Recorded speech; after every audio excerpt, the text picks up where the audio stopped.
You might get arrested for using self-checkout, even if you did nothing wrong. You could be arrested for your next grocery run. That is not clickbait. That is not an exaggeration. Right now, ordinary people are facing criminal charges for simple mistakes made at the self-checkout lane. This is a very real and very terrifying new reality unfolding in the stores we visit every single day. Walmart, Target, Kroger, Home Depot. These retail giants have declared a war on theft, but innocent shoppers are being caught in the crossfire.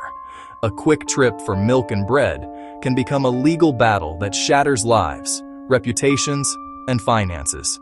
The convenience we once loved is quickly becoming a risk many are unwilling to take. Imagine this scenario. You're tired after a long day, cart full of items, scanning fast while kids get restless. You miss an item at the bottom of the cart. The scanner fails to register a barcode. You set your reusable bag on the scale without thinking. So how does a simple scanning error escalate into a criminal charge? It happens faster and more easily than you might think. Large retailers like Walmart, Target are now working more closely with local law enforcement and prosecutors to pursue charges even for low-value items. They argue that these small thefts add up to billions in losses annually.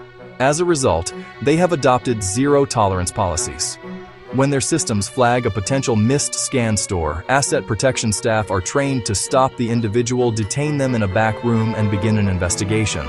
They will often present the shopper with a choice: sign a confession, pay a fine directly to the store, face the police. This process is incredibly intimidating and coercive. If you want to see the raw, unfiltered truth about this issue, look no further than TikTok. The platform has become a digital town square for shoppers to share their traumatic experiences and warn others about the dangers of self-checkout. These are not polished news reports. They are visceral, emotional, and deeply personal accounts that have gone viral, reaching millions of people. Users post videos, often in tears or shaking with anger, just moments after being accused of theft. They show their receipts, they point out the scanner errors, they document their humiliating encounters with store security, providing a powerful, real-time look at the human cost of these corporate policies. One of the most common types of videos spreading like wildfire involves shoppers being stopped at the exit. A user will film a store employee demanding to see their receipt, and then meticulously checking every single item in their cart against it. In other, more alarming videos, people share stories of being arrested. A woman in a viral TikTok tearfully explained how she was arrested days after a shopping trip to Walmart because their system flagged her for supposedly not scanning a few items. She had no idea there was an issue until the police showed up at her door with a warrant. Her video was a stark warning. The store is watching, and they can come after you long after you've left. For instance, a man posted a video showing how he was detained at a major hardware store after buying a cart full of lumber. He explained that due to the sheer volume of items, he missed one small piece. He was taken to a back office, issued a trespass notice banning him from the store for a year, and threatened with legal action. His story resonated with thousands of others who flooded the comments with their own similar experiences, creating a massive online conversation about whether the convenience is worth the risk. The crackdown on self-checkout errors is being supercharged by two powerful forces: new state laws, invasive surveillance technology. As of 2025, several states have enacted tougher retail theft laws: Florida, Texas, California. While intended to combat organized retail crime rings, the broad language often gives retailers more leverage against ordinary shoppers. These laws may lower the dollar threshold for what constitutes a felony increase. Penalties make it easier for prosecutors to aggregate the value of allegedly stolen items over multiple store visits, turning a series of minor, unintentional scanning errors into a major criminal offense.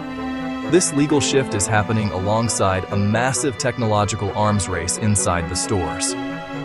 Overhead cameras, hidden cameras embedded in the scanners, providing a close-up view of every item. Weight-sensitive scales in the bagging area calibrated to flag discrepancies. If you put an unscanned item down or even your own purse. This aggressive, tech-driven approach to loss prevention marks a profound and disturbing shift in the social contract between retailers and their customers, right? For generations, shopping was based on a foundation of mutual trust. Stores trusted customers not to steal. Customers trusted stores to treat them with respect. Self-checkout was initially presented as an extension of that trust, empowering shoppers with more control and convenience. But that trust has been broken. Now, every customer is viewed through a lens of suspicion, their every action scrutinized by cameras and algorithms, all under the assumption that they are a potential thief until proven otherwise. The constant surveillance and risk of false accusation are creating a climate of fear and anxiety. This is real. It's already happening. Do you think self-checkout should be banned after this?